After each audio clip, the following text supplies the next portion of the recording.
most people try to create a new personal reality as the same personality, and it doesn't work. We literally have to become somebody else. So then you would have to agree with me then all this information that you're learning today would inspire new thoughts, yes? And new thoughts should lead to new choices, yes? And new choices should lead to new behaviors. And new behaviors should lead to new experiences. And then new experiences should create new emotions, yes? And new emotions should inspire new thoughts, and that's called evolution, yes? So then those emotions that Greg was talking about this morning, the majority of people in the Western world spend the majority of their life living by the hormones of stress. Now, stress is when your body's knocked out of homeostasis. The stress response is what your body innately does to return itself back to order. That's the first definition of resilience. Now, you have three types of stress. You have physical stress, like an injury, an accident, a fall, a trauma. You have chemical stress, like viruses and bacteria and blood sugar levels and heavy metals and hormones and foods and hangovers. And then you have emotional stress, right? Traffic jams and internet connections and second mortgages and single parenting and 401ks. And each one of those things knocks your brain and body out of balance. And all organisms in nature can tolerate short-term stress.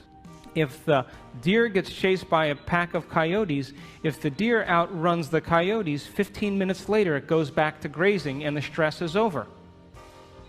Human beings are different. We can turn on the stress response just by thought alone.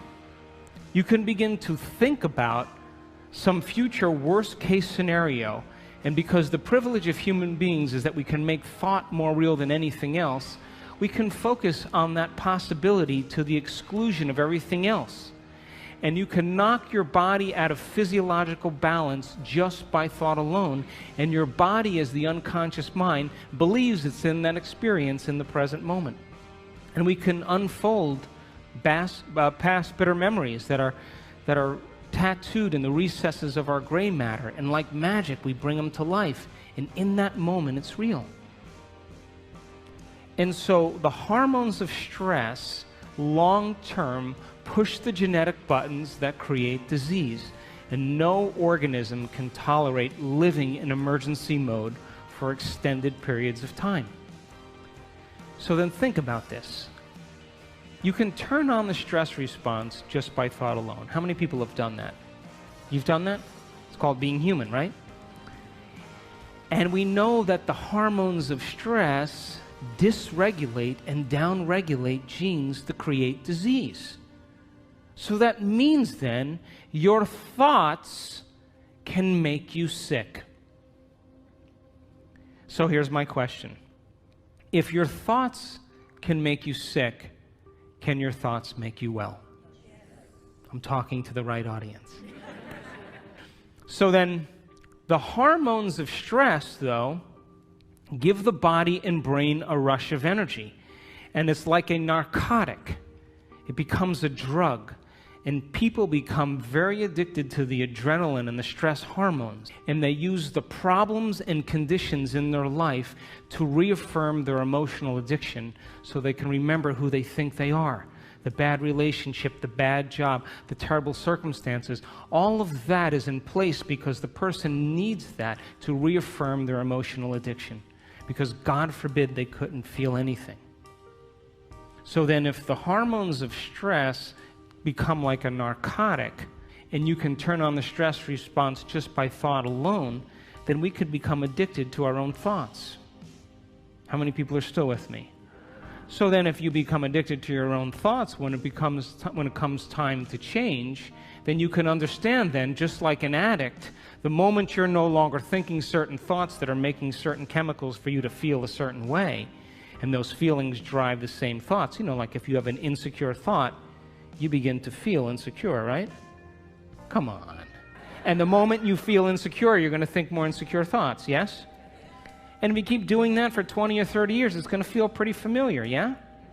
And then you're going to say, I am insecure. Well, whenever you say I am anything, what you're saying is you're commanding your mind and body towards a destiny. So if the body has been conditioned to the mind of insecurity, don't you think then the moment you're no longer going to think insecure thoughts and fire and wire those circuits in your brain and then produce the blend of chemicals for you to feel that way, don't you know your body is going to do what? It's going to look back up at your brain and say, hey, I modified my receptor sites for you. We've been doing this for 20 years. I'm counting on those chemicals coming. Now you're just going to stop? And it's going to start sending signals back to the brain. And the hardest part about change is not making the same choice as you did the day before. And so these people understood that their 20 years of hatred, or their 30 years of anger, or their 15 years of fear or insecurity was the very reason that they were sick. And because feelings and emotions are the end product of past experiences, and we can remember experiences better because we can remember how they feel, if the environment signals the gene and the environment produces a chemical reaction, then as long as you're feeling the same way every single day, there's no new information coming from the environment, and you keep signaling the same gene. How many people are with me? So then the emotions of anger and aggression and hurt and hostility and hatred and prejudice and fear and anxiety and insecurity and hopelessness and powerlessness and depression, guilt and shame, those are all familiar emotions to us because we've experienced the events correlated with them. How many people are still with me? And it's those emotions that are derived from the hormones of stress.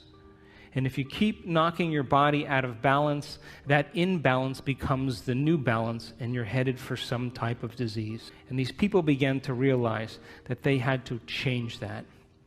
And when we react to something or someone in our life, there's always a change in our chemical state. We're altered in some way. And if you don't know how to control your emotional reaction to that event in your life, and that chemical refractory period continues for hours or days, that's called a mood. What's wrong with you? I'm in a mood. Oh, really? Why? Thought you'd never ask. Well, this thing happened to me 5 days ago, and I'm living by the same emotional reaction. Now, if you keep that refractory period going on for weeks or months, that's called a temperament. Why is he so angry? I don't know. Why are you so angry? Well, this experience happened to me 9 months ago, and I'm living by the same emotional reaction. One long refractory period. And if you keep it going on for years on end, that's called a personality trait. And most people wear their emotions layer by layer, and they believe that's who they are. And there was an article in Scientific American just 2 months ago that scientists said that 50% of what you say about your past is not true. Because you're not the same person. You make up stuff. And so then, if feelings and emotions are the end product of past experiences, now stay with me. Did Greg say we need to think differently? Yes? So how many people in this audience believe that the way you think has something to do with your life? You do, yes? Okay, so feelings and emotions are the end product of past experiences, yes? You can remember experiences better because you can remember how they feel, yes? So then, if you can't think greater than how you feel, or feelings have become the means of thinking, are you thinking in the future or are you thinking in the past? And as long as you're thinking in the past, what are you creating more of? Quantum model of reality still applies. And so, if you're feeling the same way every single day, then according to our biological model, it means nothing new is happening in your life. Is that right? Because how many potentials exist in the quantum field? How many? So with every new experience, there should be a pretty good emotion, right? You should feel overjoyed or in awe and wonder. or excited or inspired or in gratitude or appreciation, an elevated emotion. But living by those same familiar emotions means nothing new is happening in your life, and the body as the unconscious mind, as long as we're living in the same familiar feelings, is believing it's in the same past experience 24 hours a day, 7 days a week, 365 days a year. And if the body's become the mind of that emotion, then the body literally is living in the past. And we can't create a new future holding on to the emotions of the past. So these people began to realize that no one or nothing was worth it, and that the hormones of stress endorse the ego for us to become selfish. Because when an animal is threatened by something in its external environment, the job of the organism in emergency and survival is to take care of the self. And we identify the self as a body in the environment and in time. When the zebra is being chased by the lion, she's only concerned about three things. Her body, like I better take care of this, so I better put my attention on it. The environment, where am I going to go? And how much time do I have to get there? And when you and I live by the cocktail of those stress hormones, we obsess about our bodies, our hairstyle, our face, our weight, our problems, things in our environment, things we have, things we don't have, and we obsess about time. But that's not who you are. Because as long as you're living by the hormones of stress, you're living as a materialist. Because the hormones of stress cause us to believe that the outer world is more real than the inner world. And those hormones absolutely make us feel separate from possibility. Why? Because when you're being chased by a lion, it's not time to create. It's not time to trust. It's not time to learn. It's time for emergency. So the majority of people in the Western world spend the majority of their time preparing themselves for the worst case scenario and protecting themselves from it. They're basically trying to predict the future from the past. And when we get it right, you know what we say, right? You need to hang out with me. See how smart I am? But what happens when it doesn't happen? That's called anxiety. It's called neurosis. It's called insomnia. And so when we live by the hormones of stress and we're defining reality by our senses, we become materialists because we feel separate from possibility, and all of our attention goes on our bodies, the environment, and time. Another way to say that is, from a quantum perspective, the atom is 99.9999% energy and information, and we're putting all of our attention on the particle, and we're missing out on possibility.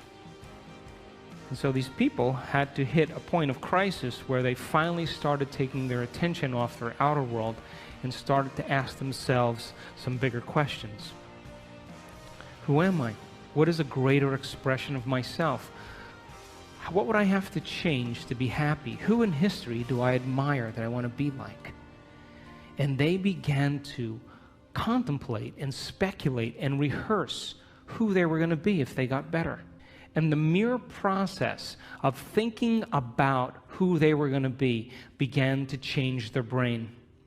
And when you marry a clear intention, intention is a thoughtful process, with an elevated emotion, that's a heartfelt process, you move into a new state of being.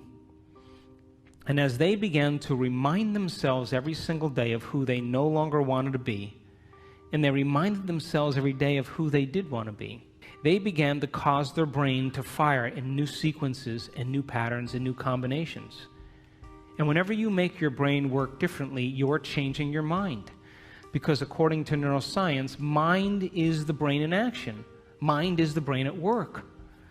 So they reminded themselves every day of who they wanted to be, and they began to fire and wire new circuits in their brain that became the very platform or the foundation of who they would become. But here's the point. They said, I'm not getting up from this meditation until I feel like that person. Now, The privilege of being a human being is that we can make thought more real than anything else. And when the thought in their mind became the experience, their heart began to open, and their body, as the unconscious mind, began to believe it was in that new future, in the present moment, and they were literally signaling new genes in new ways ahead of the environment. And as they began to fall in love with themselves and gave thanks before it was made manifest, the emotional signature of gratitude means the event has already happened. And so now they were giving their body a taste or a sampling of the future in the present moment. And every day they did it over and over again. And they were unmemorizing emotions that kept them connected to the old self. And they were reconditioning the body to a new mind and to a new emotion. And that heart of theirs began to open. And they went from selfish to selfless. And they moved from a state of survival to a state of creation. And when they were no longer thinking and feeling in the same way, they moved into the fourth quality. They had long moments where they lost track of time and space. What they were doing in their inner world became so real to them that when they opened their eyes, they thought it would be 20 minutes later, and it was an hour and 20 minutes later.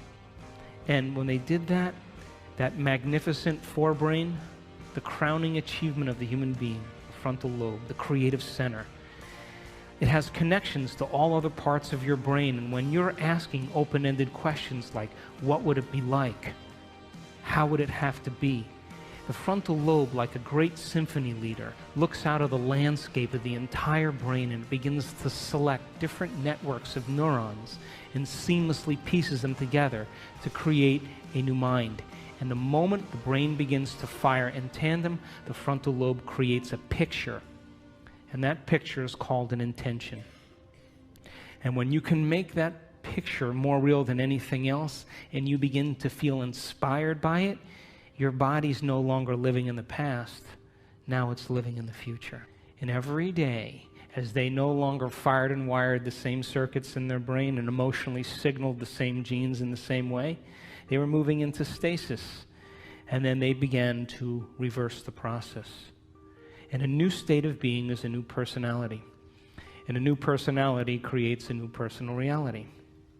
So, after I wrote Evolve Your Brain, and after What the Bleep, you know the most common question people asked when I was traveling around the world.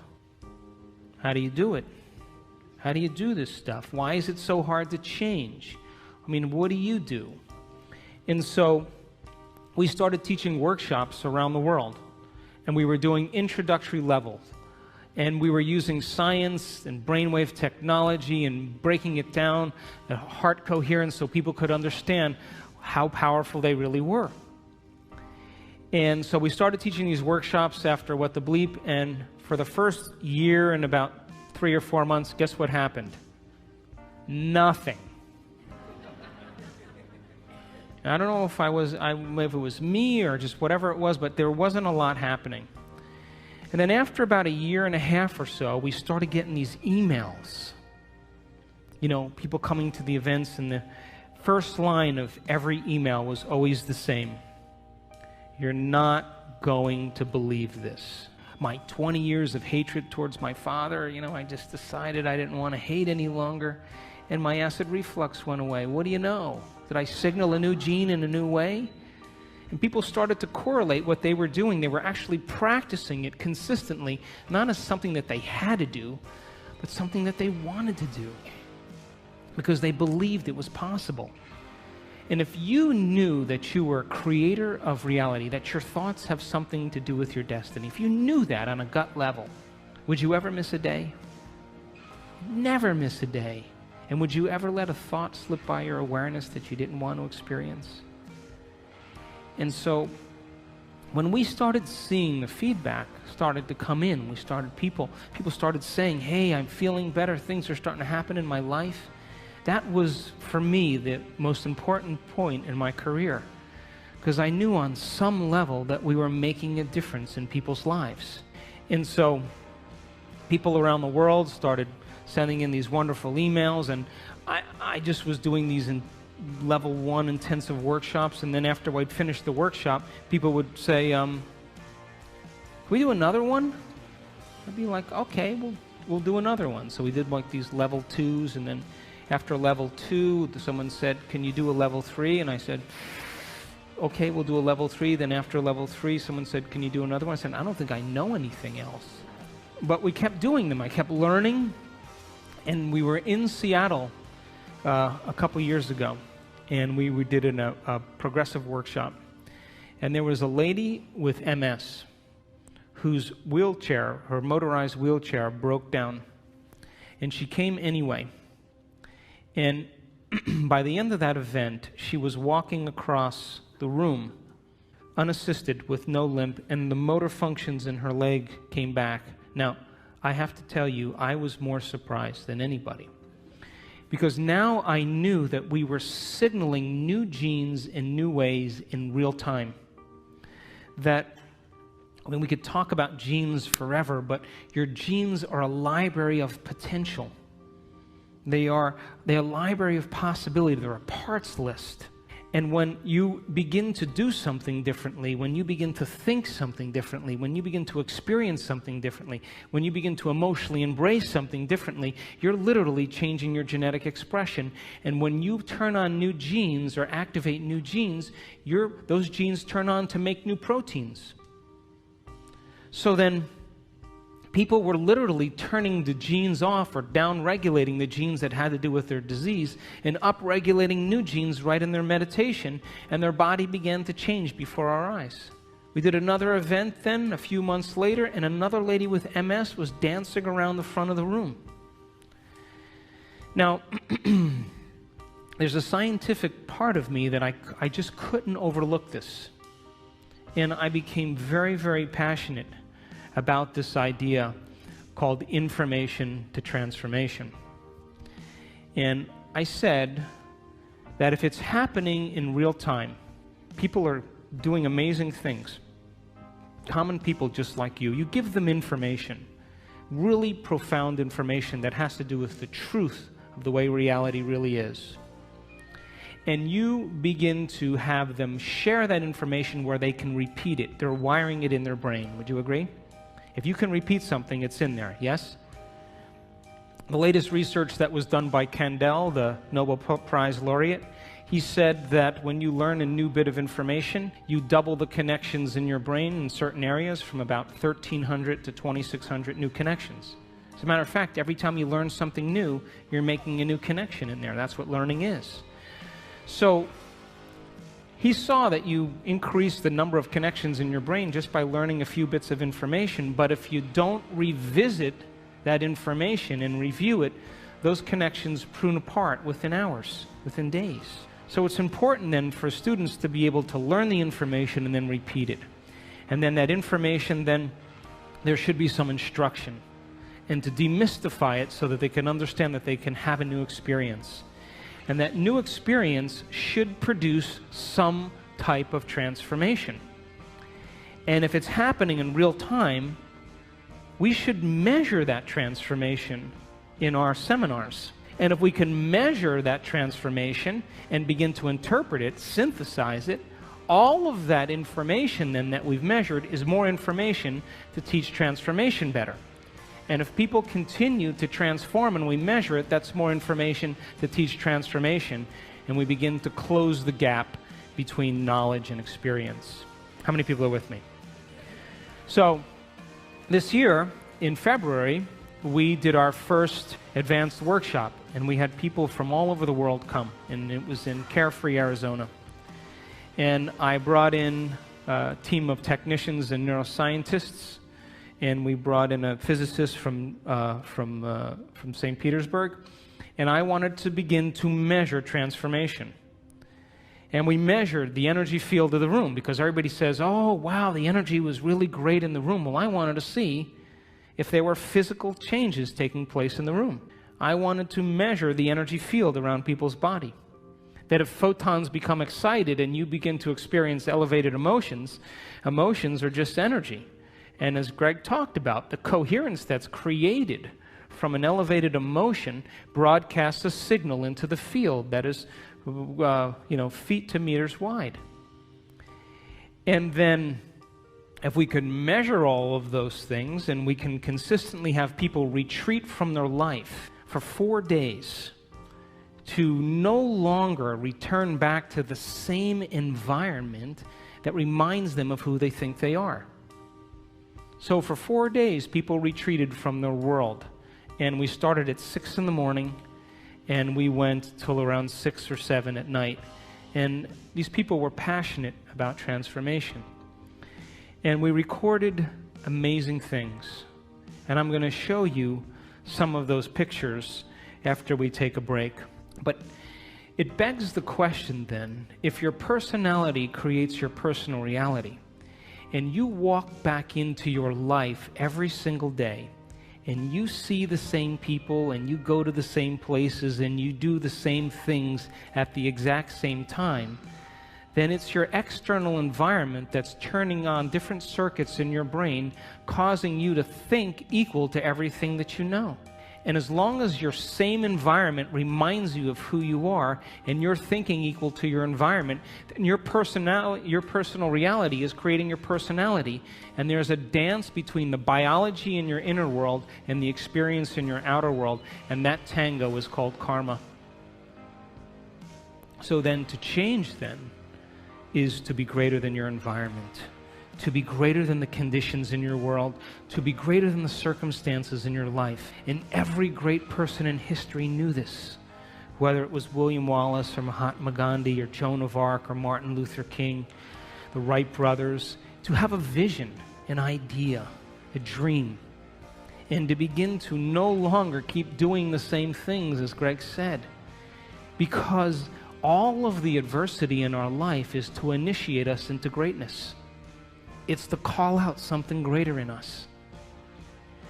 And so these people retreated from their life for 4 days, and they took away the constant stimulation that reminded them of who they were long enough to change their brain and body to be ahead of their environment. And so we measured some amazing things in these people. We saw people with chronic diseases all of a sudden have normal bodies again. We've had people in our work that were diagnosed with rare genetic disorders. My thinking was, if I knew the things from the people that had spontaneous remissions that I studied, what those commonalities were, we should be able to reproduce them, right? So that's why we developed the model of transformation in our workshops. I just did what people already knew how to do and just used the science to explain it. But we had to get people to reproduce it, because anything that's repeatable is a scientific law, or verges on a scientific law. So I wanted to see if we kept doing it, if we were able to produce some type of consistent change. And we started to see some pretty amazing things take place. We did a second event in July of this year, and we partnered with HeartMath Institute, and people wore the monitors for 24 hours, and we were measuring heart coherence with brain coherence. And I'll show you some pictures of some amazing people that sustained heart coherence for hours. It became a skill. As Greg said, once you know how to do it, you know how to do it. So when we live by the hormones of stress and all of the energy goes to these hormonal centers and away from the heart, of course the heart is going to be the first organ that's starved of energy. And when we live by the hormones of stress, we will always try to force the outcome.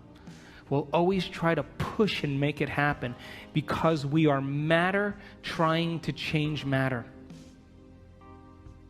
And one of the things I learned in studying people that did amazing things in these workshops is I watched a lady for a whole hour. I watched her brain on the scan, and her brain was working so hard. And as I watched it over and over again, watched it over and over again, watched it over and over again, the more she tried to change, the worse her brain got.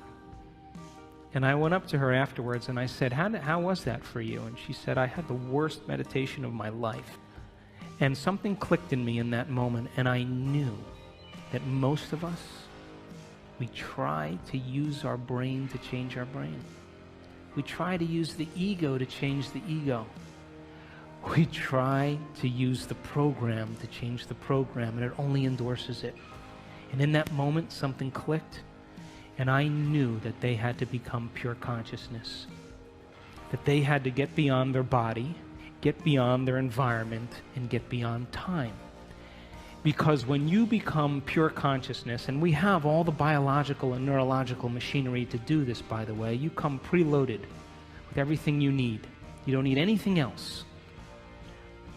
That when you forget about yourself, when you become nobody, no one, no thing, nowhere, no time, and you become pure consciousness, a thought impossibility. The moment you are consciousness, now you have dominion over your body. Now you can change something in your environment, and now you can create some future time. And the moment we saw people become pure consciousness, and we will talk about that after the break, the brain naturally gets organized. The hormones of stress, when we are under the gun of the fight or flight nervous system, the brain and the heart move out of rhythm. It's like a group of people playing the drums all at the same time with no rhythm. It's noise. And that's what happens to the neural network in the heart and the neural networks in the brain. And they actually, if you saw the brain on a functional scan, it begins to compartmentalize. Different compartments of the brain are no longer communicating with each other because different communities are saying, hey, it's not a time to communicate now. There's a tiger on our back here. We got to run. And so the long-term effects of stress causes the brain to move into what's called high beta brainwave patterns, like driving your sports car in first gear. And different compartments of the brain no longer communicate with each other. And if you were to measure that on a brain scan, it's very erratic patterns. The moment you become pure consciousness, you forget about yourself. That's my definition of creation. The moment that happens, the brain goes, thank God he's out of the way. Now I can get organized again. The operator is finally gone for a few minutes. And we started in that event, in that February event, teaching people how to become pure consciousness. And when that happened, we saw their hearts get highly coherent. We saw their brains get highly coherent. And it's kind of an irony. If you want to change something about your body, you got to forget about your body. You want to change something, problem in your life, you got to forget about your life. You want to create some future time, you have to forget about time. And you have to become no face, no gender, no profession. You have to become pure consciousness. And we saw it over and over again, that 91% of our people that had their brains scanned in our first event had a more than 80% change in their brain for the better. And there was no drugs, there was no, therapies. They just went through the process of observing their thoughts and becoming conscious of their unconscious thoughts because they're no longer being distracted by their environment. Pay attention to their behaviors and their actions and look at the body as the mind and the emotions and master that. In the first day, the energy in the room, we measured it. Guess what happened to it? It went down. Because people were breaking all their emotional ties to their known familiar life. But when we went to that next day and they became pure consciousness, the energy in the room began to rise. And when we saw that, it was miraculous. And we measured the energy as it began to continuously improve. When we did our event in July, we started seeing people having enormous amounts of energy that were stored in their body travel up through their heart and into their brain. And we captured people with a full-on Kundalini experience, full-on ecstasy in their brain. And they were common people just like you. And boy, I tell you what, after that experience, they could care less about their checking account.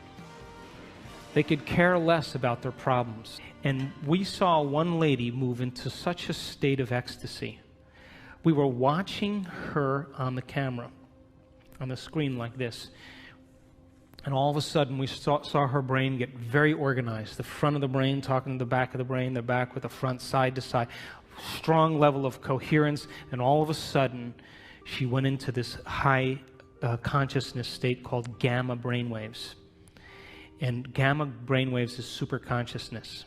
And I looked at that screen, and I looked at the neuroscientist, and I looked at him again, and I said, I think she's in ecstasy. And we turned around, and she had tears running down her face. She was so connected to something greater. She didn't want the experience to end.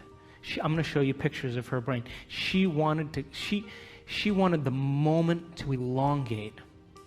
She felt so connected, and all of a sudden, when that posterior pituitary turned on and released all that oxytocin into her brain, guess what it did to the amygdala where all the stress circuits are? It anesthetized, it shut down fear, it shut down hostility, it shut down sadness. Those circuits are turned off when oxytocin is like that. And the heart begins to open its vascular channels and motility increases, and she feels connected to something greater. And she would never try to force the outcome in that moment. She's already connected to the outcome. She's trusting in the outcome. And we saw it with more than one person. And so the concept of information to transformation is to empower you that it's possible, that all of this information and science and everything that's coming out right now is for us to do something with. And this is a time in history where it's not enough to know. It's a time in history to know how. And when you give common people the opportunity to understand the truth about themselves, and then you inspire them to go out and try it like a scientist. Hey, I'm going to change the way I think and feel. I should see some effect in my life. And the moment I can correlate the feedback in my life with what I did, I'm going to do it again. And so we've had people around the world heal themselves of all kinds of conditions. We've had people win the lottery. We've had people create new opportunities for themselves, because nobody is so special to be excluded from this phenomenon. And the phenomenon is that you are a creator. And when you live by the hormones of stress, you forget that, and so do I. And when we live by the hormones of stress, we are always trying to change matter by being matter. We're being a brain trying to change a brain. We're being matter trying to change something in our life. But when people begin to understand how to apply these principles and they begin to practice them and make them a skill, the more you practice it, the better you get at it. So think about this. What if you woke up in the morning, and instead of getting out of bed and doing the same thing as you did the day before and going through the same routine as you did for the last 5 years, what if you woke up in the morning and you place your hand over your heart and you say, I'm going to teach you what it feels like to be noble today. I'm going to train you to know what abundance is. And you begin to marry a clear intention with an elevated emotion, and you memorize that feeling, and you're able to maintain that modified state of mind and body your entire day. Get ready, because something unusual is going to happen in your life. That's the law. And the hardest part about all of this, hardest part, is simply making the time to do it. Making time for our precious selves. To decide then, well, geez, I want to be wealthy and abundant. Well, if I want to be wealthy and abundant, then I can't feel lack, because a wealthy person never feels lack. And if I feel lack, I'm going to attract lack. Gold only attracts gold. Lead doesn't attract gold. And so then when we see our life now as an initiation, and we have to meet the conditions in our life from a greater level of mind every day, then wouldn't it be a good idea every day to ask yourself a question like, what is the greatest expression of myself that I can be today? One lifetime today. Can I demonstrate love? Can I be patient? Can I be filled with energy and enthusiasm? Can I give? Who in history do I admire that I want to be like?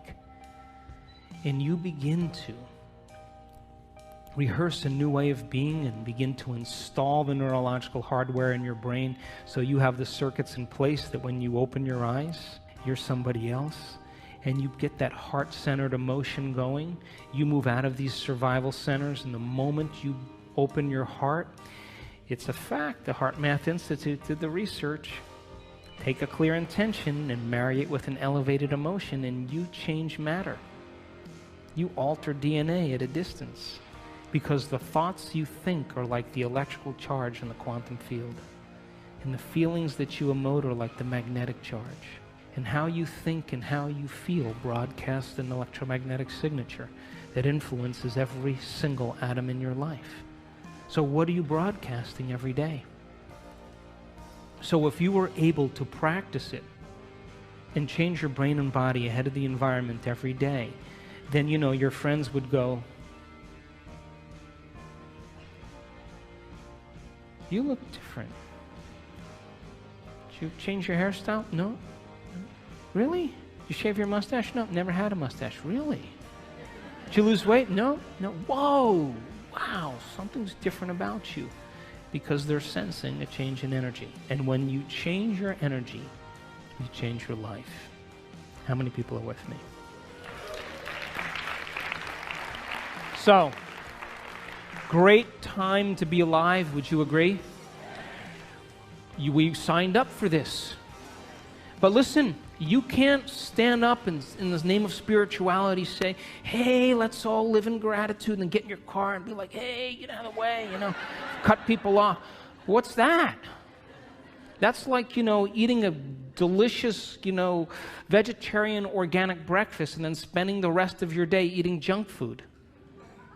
That you have to lay down we have to lay down the very thing we used our whole life to get what we want for something greater to happen. And it means that all of the conditions in our outer world somehow reflect some aspect of us. And if you want peace in the world, you better not be arguing with your coworker. It doesn't work that way.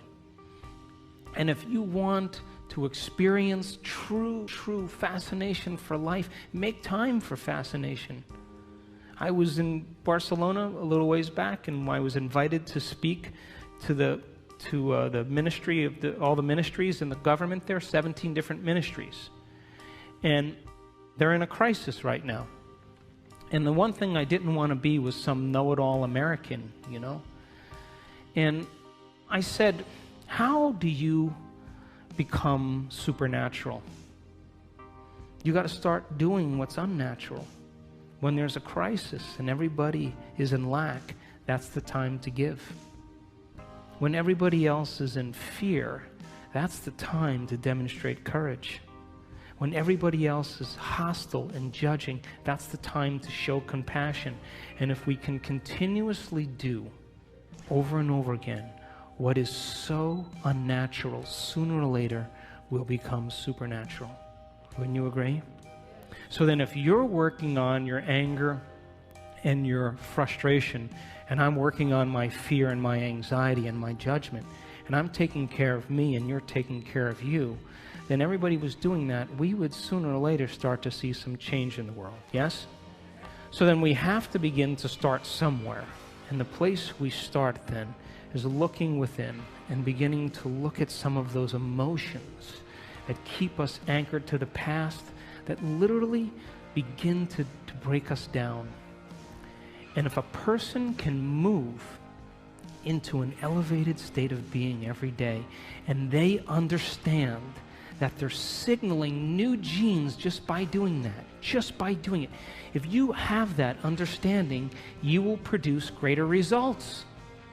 If a group of elderly men can retreat from their life for 5 days and go to a retreat center north of Boston, all these men in their 70s and 80s, and they were told to act like they were 22 years younger. Just pretend. And they had, magazines with Mickey Mantle and Joe DiMaggio and Marilyn Monroe movies, and, and they had papers with current events. And for 5 days, they hung out with other men, and they just pretended like they were 22 years younger. They took height measurements, weight measurements, range of motion measurements, finger length measurements, extremity measurements, and cognitive tests. At the end of 5 days, guess what? 60% better scores on cognition. Finger lengths, all of them longer. Range of motion, all improved. Some of them were playing touch football again without their canes. Who are you pretending to be? Because if you can begin to understand that when you begin to change your state of being, that a thought begins to activate new neural networks in your brain. New neural networks in your brain begin to fire and wire to create a hologram or a picture. That hologram or picture signals the limbic brain to make neuropeptides. And neuropeptides are chemical messengers that signal hormones. And hormones and neuropeptides begin to dock on receptor sites of cells. And cells begin to get a new message and signal new genes. And new genes make new proteins. And new proteins means the expression of life. And the expression of life is equal to the health of your body, just by changing a thought. So then, if you woke up every morning and you pretended to be genius of the universe, unlimited mind, healthy, you would probably have to stop on the side of the road with your pen and write down the download that you were getting from the field because you never thought in that way. And so you and I have been hypnotized and conditioned into believing that we need a reason for joy, that we need a reason to give thanks. We need a reason to feel inspired. That's the old model of reality, of Newtonian physics, of cause and effect. Wait for something outside of you to change how you feel inside of you. And the moment you feel better inside of you, you pay attention to who caused it outside of you. And that event's called a memory. That's cause and effect. Quantum model of reality, as Greg said, is about causing an effect.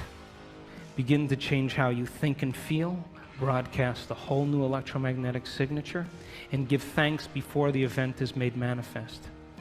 Materialists would never do that, but the quantum mind, the immaterialist, always does that, because the moment you begin to observe a new future, that's called intention, with an elevated energy, you are causing infinite waves of possibility to begin to collapse into new patterns of information called your life. But if you're observing your life from the same level of mind every day, and you begin to anticipate the next experience based on your past, I'm curious, tell me where the unknown is going to show up in your life. Is there any room for that? It would just be too inconvenient. The alien ship landed in the back. Are you kidding me? Dancing with the Stars is on tonight. Can they come back tomorrow? I'm busy. This is inconvenient. So this is a time in history where we have to meet these challenges with a greater level of mind. And we can't keep doing the same things, thinking the same thoughts, performing the same actions, and living by the same emotions and secretly expecting our life to change. We have to meet all of these challenges, and we have to be the heroes and the heroines that begin to leave a legacy in this particular time. There's a stigma that you and I have been conditioned into believing that all leaders get it in the end. Abraham Lincoln, Martin Luther King, William Wallace, Joan of Arc, they all got it in the end. It's a subconscious conditioning